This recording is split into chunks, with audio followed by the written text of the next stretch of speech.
Thank you for the wonderfully warm welcome here in Queensland. I know that Chris has already shown this slide. I think it's a slide that we're both happy with somehow. I don't know if that's possible, but yes, a wonderfully warm welcome from, and last night the function was fantastic with Lyndon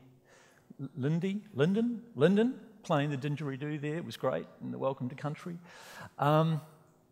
Yeah, Chris was very nice to me actually. He gave me a lift down. Oh, sorry, that's not Chris. It looks a little bit like him, but he's very welcoming as well, a very welcoming Queenslander. Look, tourism in Victoria. This is sort of one of these sort of boring slides that set the scene for those of you that don't know about tourism in Victoria and how important it is. It's very important to us. It's about, well, it says there, 7% of people are employed in tourism in Victoria. And look, we've had a good few years in terms of our domestic overnight visitor expenditure. It's going up. And so that's all wonderful news, fascinating to most of you, I'm sure. I think the big story for us is our international growth, particularly out of places like China, where there's just been massive growth. We get more visitors from China in Victoria than any other country in the world. I think it's New Zealand for Australia nationally, but certainly in Australia, in Victoria, it's China, and they spend way more than anyone else. And just a hot tip, by the way, on China, since I guess we just talked about China with TripAdvisor.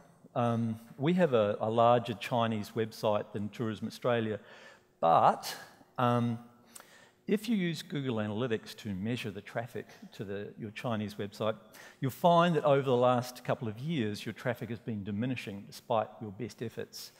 And of course, we've recently installed Baidu Analytics on our Chinese variant, and our Chinese website's performing way, way better than we expected. So a hot tip, if you have a Chinese website or you want to record Chinese visitation to your web properties, use Baidu Analytics because the beacons won't get blocked coming through the Great Firewall of China. Anyway, I was going to talk about Chris, but I better move on. My team at Tourism Victoria look after a range of things. There's about 15 of us. We have our websites with the editorial team. We have a product team which look after 5,500 relationships with industry using the Australian Tourism Data Warehouse, and I know we've got a couple of guys here today from that. Oh, yeah, down there. We have a small technology team, but we outsource most of what we do in that sort of space. And yeah, so we've been doing it a little while. This, by the way, is some of the members of my team at the moment. We're doing a redevelopment of our website, so we're sort of partway through that using an agile process with our partner, which I won't talk about much today, but we have basically, we've got a specially built mobile version of our website, which we built a couple of years ago, and now we're updating our main website and making it responsive and doing all of those things. I might mention a couple of stats, since a couple of the other presenters did as well. We get about 9 million visitors to our website a year. Over 50% of them are from mobile devices. And so hence my interest in mobile. There's an avatar that I use when we're doing our agile development. If something's my responsibility, the avatar on our board gets sort of shoved up there. But now, when Rodney asked me to chat, I thought, what the heck will we talk about? Because, you know, Chris always talks about best jobs. You know, I could always talk about, you know, remote control tourists, but it's a bit boring now and a bit old. And so I thought about some of the digital trends that we've been sort of considering at Tourism Victoria over the last 12 months.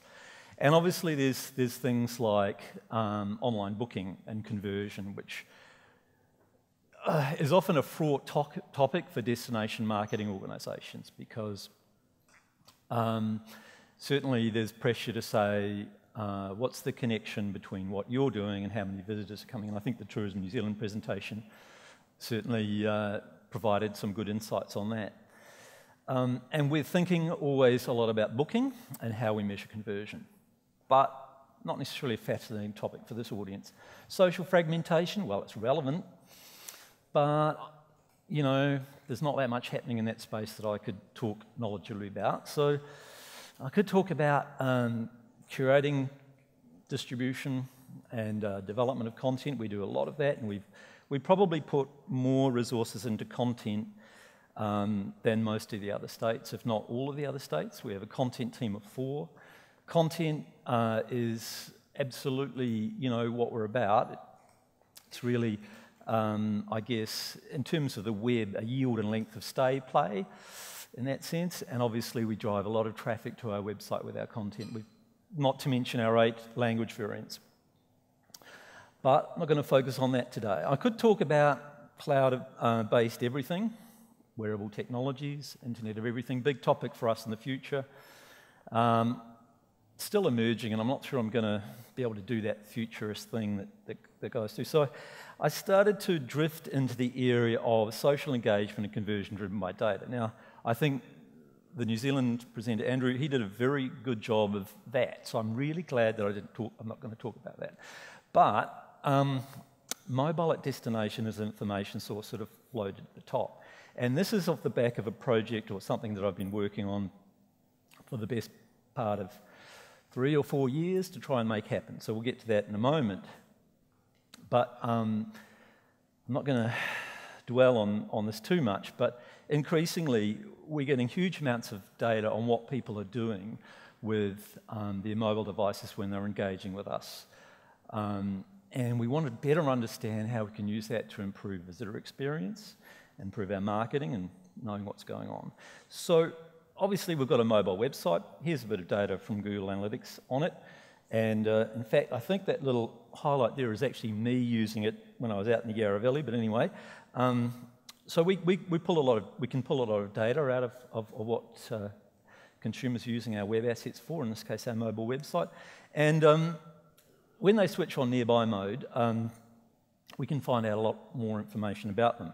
Now, interestingly enough, we had a little bit of hiccup with this in the last week, but broadly speaking, this is what happens. So we located a person here who's thinking about driving around the Grampians, which is in the middle of Victoria. And they happen to be sitting here in the Netherlands, which is nice. And then this is the cafe or the restaurant in which they're doing that research. So suddenly you start to think, well, man, we're getting to know a lot about the people who are using our web assets and actually physically where they are and what they're doing. I can't tell you what they're eating, though I did try to find out. Okay, so what we're talking about here, though, is a focus on visitors.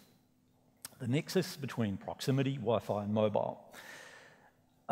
Proximity technologies are increasingly coming into play. There's a company called Blix in Melbourne. It's about 4 years old, the company. And what they do is they have a little Wi-Fi sniffer technology. So this is not delivering a Wi-Fi experience. All this does is it just notes that you have left your the Wi-Fi on your phone, and even though you're not at home, you're just wandering around with it on, and it notes your MAC address. And as you wander around various locations where it has sniffers, it tracks you.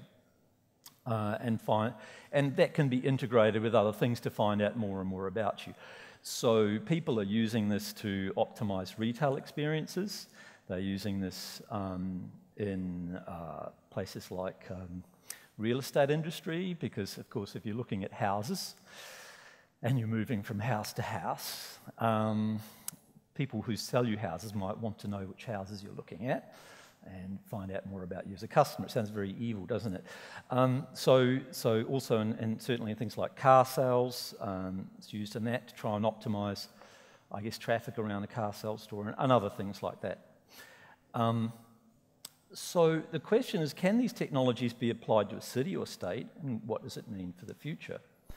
Well, you can't read this, so I've zoomed in on this, but increasingly, and this is a guy talking about something they're doing in malls, so in a shopping mall. And I'll quote, with Wi-Fi, facial recognition and all sorts of analytics, you can work out race, age, gender, and understand the frequency of shopping habits by person. Now, all this gets kind of, again, a bit scary, but it does present us as destination marketers with a great opportunity to better understand what people who are visiting our destinations are doing, and how we can improve their experience. But of course, before we can do all of that, we actually need the technology infrastructure. Now, many people here, I mean, I've even on this particular visit, I've talked to a number of you from overseas who have said, gee, great place here, but the Wi-Fi, lousy. Can we find anywhere to get free Wi-Fi? All of those sort of things. So it's been a problem for me in Melbourne and Victoria for a long time. Just getting Wi-Fi in our major locations is the infrastructure nightmare, the cost nightmare, it's very difficult. But had a major breakthrough, I guess, about 18 months ago. I'm just trying to see here, and here's what's happening. An exciting new era of digital connectivity is coming to Victoria, and it starts now.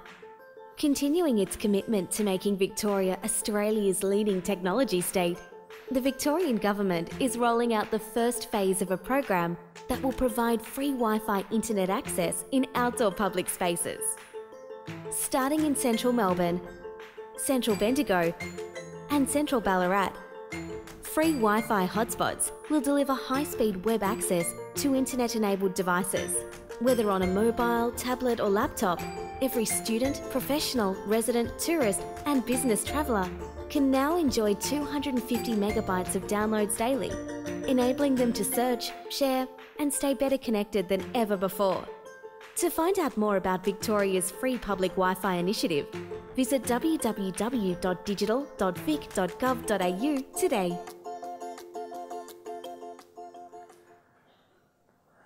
Now that was launched by the previous government, so you might find that URL's changed actually, but thankfully the current government supports the initiative. Now what's this, how did this happen? You know, well, first of all, what's happening? So across the CBD of Melbourne over quite a wide area, there's about 800 or so points of presence being installed as we speak.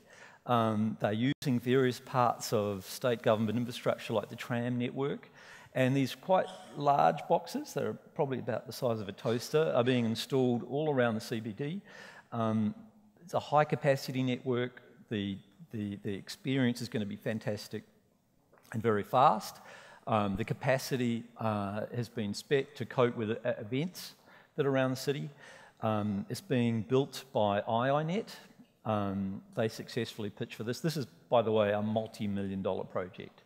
The great thing for IFITT, of course, is that they get access to government infrastructure to put their technology, and then they can, of course, on-sell that to premium customers of theirs as well, but we get free data for 5 years, 250 meg a day. So you don't have to log in once. And in fact, when you log in, and this is which I'm pushing quite strongly, obviously, you identify yourself as a local, a visitor or a student, and where you're coming from. But we'll come, and then you get a splash screen. Of course, the splash screen is a great opportunity to show there's downloadable apps or mobile websites or key messages to different people.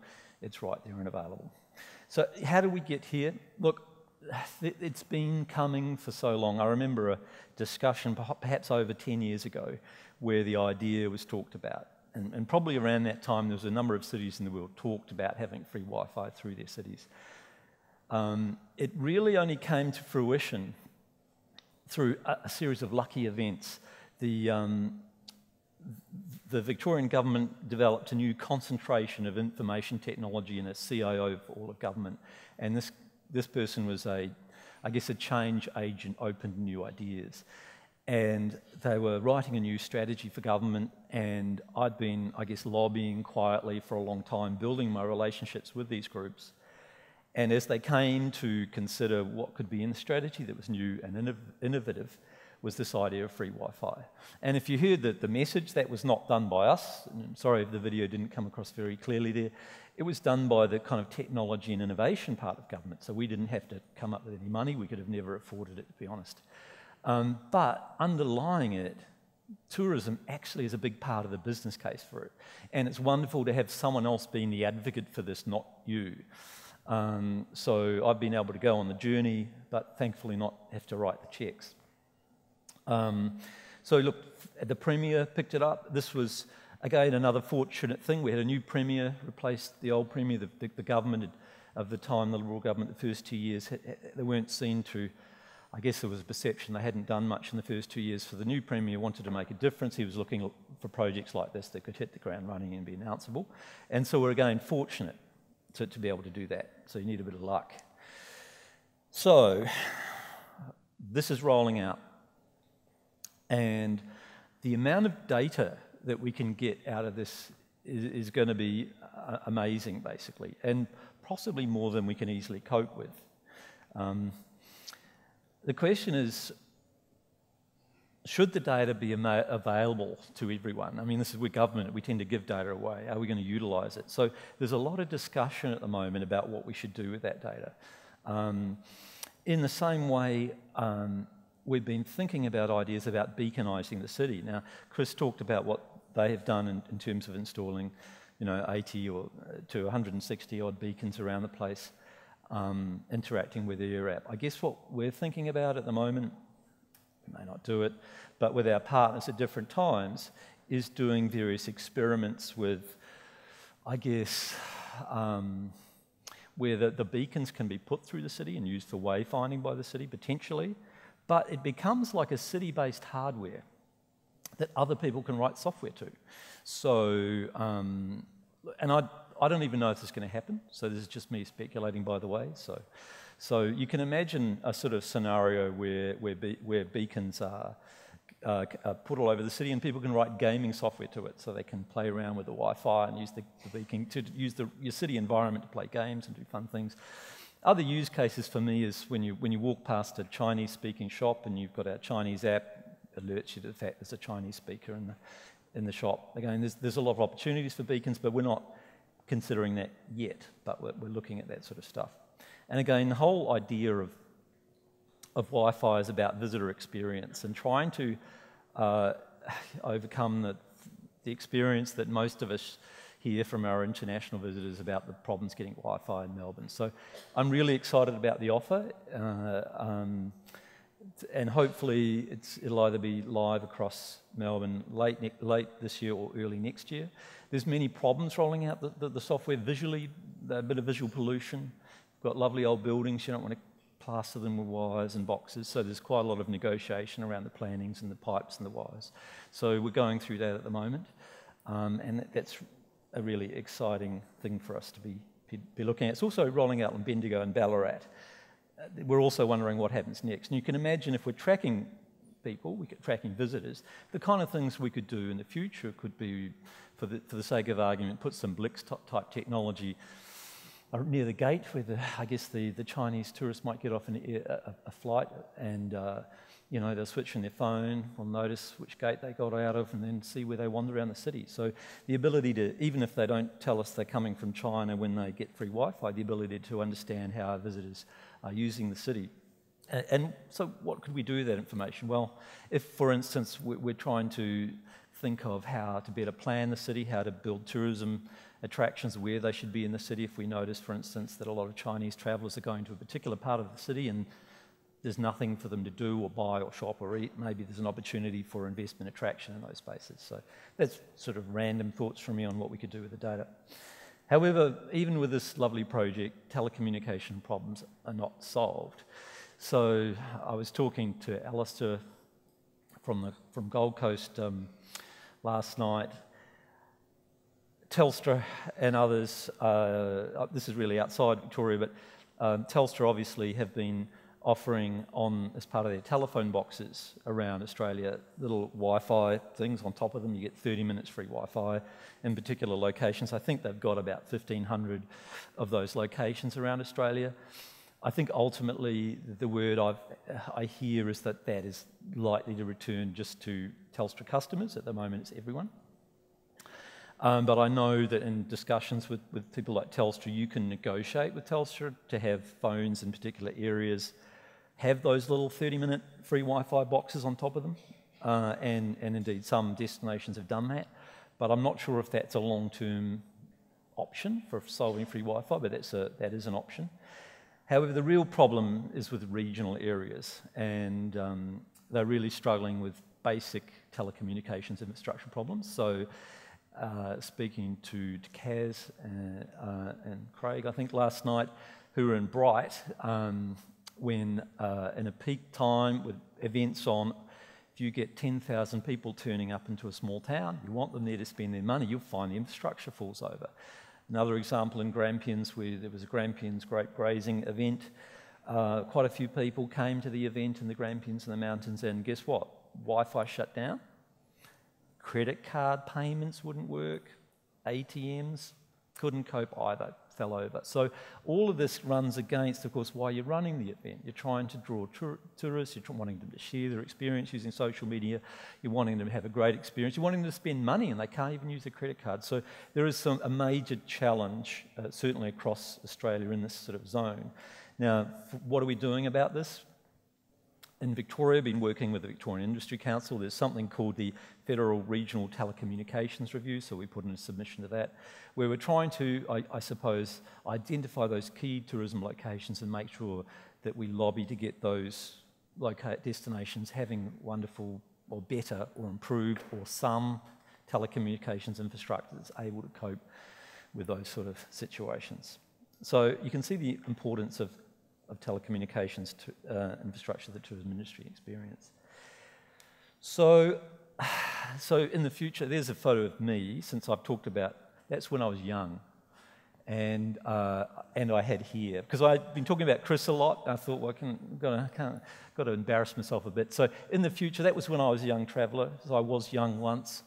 And I couldn't really share that with social media at the time, so I thought I'd show you instead. So look, that's my talk. I think I'm about 8 minutes ahead, sorry. I could then show you a picture. This is Wye River down in Victoria. Obviously beautiful, you know, nice. You can come and ask me questions now. I'm just padding it out. That went well, but I would actually love for someone to give Chris Chambers a microphone. Is that possible? I call him the princess. So. The princess. That's not true. No, he's probably slipped out. Did he slip out? Oh, yeah, good. He's Okay, do you have a microphone? Yeah, about to. Good. Let's make this proper. Let's get this out of the way, guys. Ask me an embarrassing question, Chris. Hello. No, because one of the things you missed, obviously, while doing the presentation, and great presentation, a very interesting topic, and I think very relevant for a lot of destinations here. You missed one comment by Chris. He said, "Hey, Paul, hashtag best job, hashtag best job," and it went on and on and on. Do you have something to say about that? Look, I think, you know, the best job was a wonderful campaign, and you know, every time I hear Chris is going to be speaking about it, I make the effort to attend the conference. I think he does a wonderful job, and it's great. So best job, a fantastic campaign. Yeah. When was it again? The 90s now? I don't even remember, actually. Yeah, but yes, good. I would. Chris, something to say? A hashtag best job. Okay, fair enough. Thanks, guys. But and I think Rubina pitched in with Adelaide as well, calling your Wi-Fi system a little bit outdated because Adelaide beat it. They did. Adelaide do have the Wi-Fi. IFITT did provided that. We looked at that, and the great thing about, you know, going second is you can get way more data to download and do things like that. And is that common in Australian DMO land to sort of claim I'm first, or is that or are you all friends? No, actually we are all friends. Okay, good. You know, we do like teasing each other in public if we can, but to be honest, we're quite collegiate, and part of the reason for that is that we've done things together, like build the Australian Tourism Data Warehouse. We've worked together in the past on organisations such as the National Online Strategy Committee, and I think we recognise that we all need to work together. Australia's going to be great. Yeah. You know, growth to all of us will come from international visitation, and you know, what you do is immediately obvious. It's public, and sharing it with your colleagues, you know, makes us all stronger. So I think we're generally pretty open with each other about what we're doing. We share as much data and information. We try and work together where we can. No, I think it's very valuable what you say, because when I look at the DMO landscape in the Netherlands, and obviously it's a very small destination in total, is that all these digital technologies and these digital trends are becoming more and more expensive and harder for individual DMOs to actually to gain those and to actually incorporate them in your strategy. So therefore, a larger collaboration would be much more necessary. What would you say? What are the issues that you face in working even more closely together? Look, I mean, we do tend to be a bit competitive. It's interesting. We were talking out there. I know Belinda is here from Destination Brisbane. I think that's the name, something like that. So both Chris, myself, and Belinda work on. We use a CMS called Sitecore, and it's tremendously expensive to develop, maintain, build these platforms and make them wonderful, and then to make them fantastic. You know, and so we try to share our experiences with each other on the different platforms. We talk to each other when we're choosing those platforms, you know, most times, you know, people think we're really well resourced, but we're struggling. You know, just to give you an example. You know, the front-end redevelopment, the agile redevelopment. You know, if somebody would say, how much money would you need to rebuild our consumer websites? It's probably a $2.5 million proposition, and this redesign our existing platform is considerably less than that. You know, it's in the hundreds of thousands. But it sucks up a massive amount of team time and team space, and so across Australia, all of the state tourism bodies, we're all suffering from diminishing budgets. I know that Chris is probably sitting a bit better than us in Victoria at the moment, but most of the state, South Australia, Tasmania, Western Australia are doing more with much less, and the expectations of industry and consumers are high. So. I don't know, not a great story, mate. I sound like a bit of a grumbly fellow. No, but it does touch upon something that I think plays out worldwide. I think every destination, every country has the same issues with this, of trying to work together with other DMOs, sharing knowledge and sharing technology. I actually have the feeling that we're going to see much more of that in the future. I think so. Talking about Wi-Fi, that's a big accomplishment and 10 years in the making. What's the biggest challenge you've had to overcome to get to this point where you're now? The thing is that we could never pay for it. It would be never in money that was given to a tourism authority to pay for ongoing access to Wi-Fi. You know, you can always get chunks of money to give people for infrastructure every now and again, but the idea of paying for Wi-Fi was just impossible. There's certain locations across Victoria that I've been trying to get free Wi-Fi, but we don't control those locations. And the people who manage them, like the parks, they don't have money to do that stuff, and we can't get it. So trying to find someone in government that will fund it, because honestly, that free Wi-Fi stuff, it is millions of dollars. It's 5 years, and just finding someone prepared to see the opportunity that can come from that was the hardest thing. Getting it into government strategies. I mean, I spent a lot of my time not doing tourism marketing. It's chatting to people across government about digital stuff, about what they're doing. It's building those relationships across government, you know, and that chews quite a large amount of my time, but that's the payoff. It's taken years though.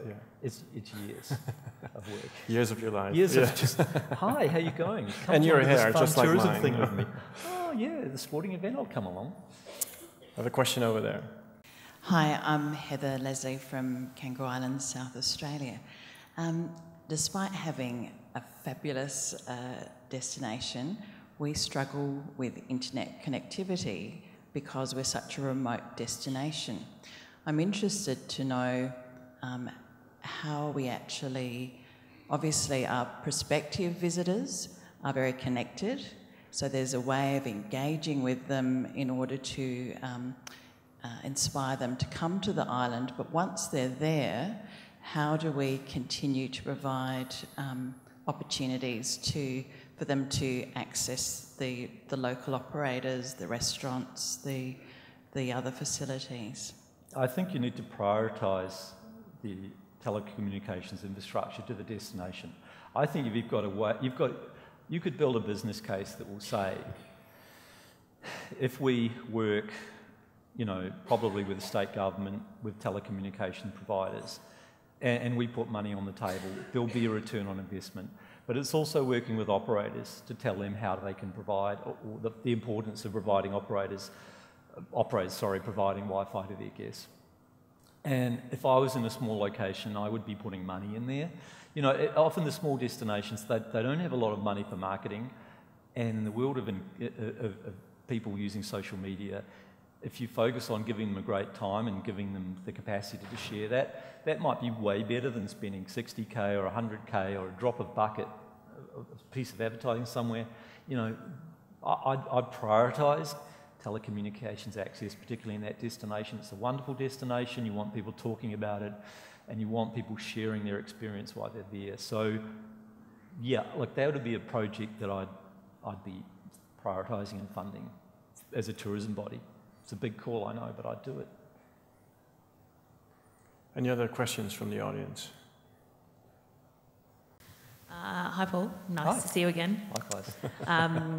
And it's always friendly, by the way, this rivalry that we all have. Ultimately, at the end of the day, we do want people here in Australia. You just kind of want more for your own state because you love it, that's all. Yeah. Go South Australia. Go South Australia. I just actually wanted to go back to when you were talking about using beacon technology and, you know, kind of Blix sounds like a really interesting tool to kind of figure out. It's a company, yep. Yeah, yep. So with that, how do you balance giving the tourist, or potentially giving the tourist as you move forward, a very tailored experience, very tailored messaging with, I feel like you're stalking me and I feel like my privacy's been invaded a bit because I wasn't 100% clear as to how my data would be used if I sign up for the free Wi-Fi. I probably, as a marketer, would say, hell yeah, bring on the data. But as a consumer, it does kind of concern you a bit. So how do you feel about that? I think it's a concern. You know, we're not here to freak people out.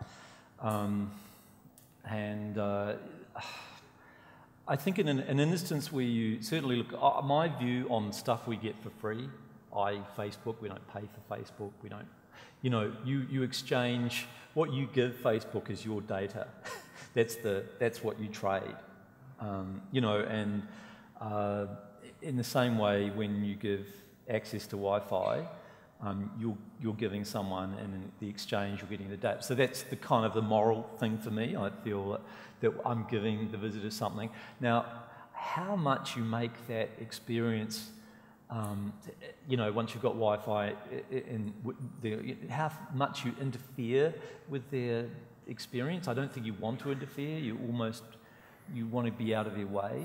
So while we'll have certainly splash screens that will tell them what, you know, we might have a Chinese app, or we might have a mobile website, or whatever else is on, I would really be not in their way too much. I mean, I was, you know, thinking when some of the others were talking about social media and their destination, often in the case of Melbourne in particular, where we have people who are so passionate about Melbourne, we don't want to get in their way. We almost don't want to be, we want that conversation to happen out there and not become less authentic by having us saying rah rah, you know. So I think that we have to be very careful about how much we interfere with the visitor on the ground while we're trying to help them.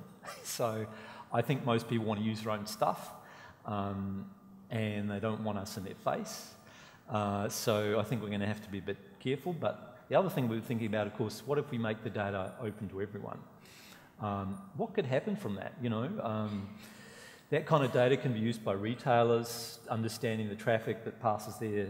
Of course, it is by necessity, you have to make it anonymous. You have to group up chunks of people into, say, 10 or 20, so you can make it more anonymous. And there's certainly tools to do that. And I think we need to be very, very upfront about the fact that the data is connected. So we're talking through that at the moment. Would you ever consider opening that like a Gov app situation? Yes. I mean, sorry, yes, so the question was, would we consider opening up to a Gov hack?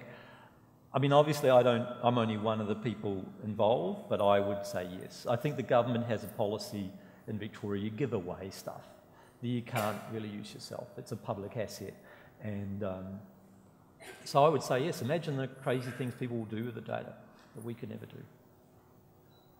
So that's it. Any further questions? Lena here from Lady Aled Island Eco Resort. I just had some feedback or some suggestions for Heather regarding her challenges with Wi-Fi. Social media is very, very important for us, being a very small island resort with a very, very limited marketing budget. Being a remote island resort, we also have some very real challenges with satellites and Wi-Fi, for example. Now, when I attended this conference last year, somebody suggested to me that maybe you just have to think outside the box a little bit and promote your destination as a digital detox destination. Now, we actually put a package together this year that we call Digital Detox, and it has absolutely been going insane.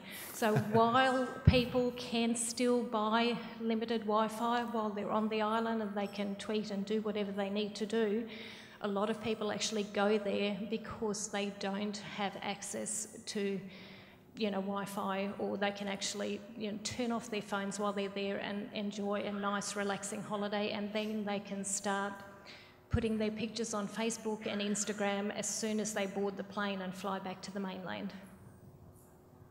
Cool, thanks for sharing. Yeah. Yes.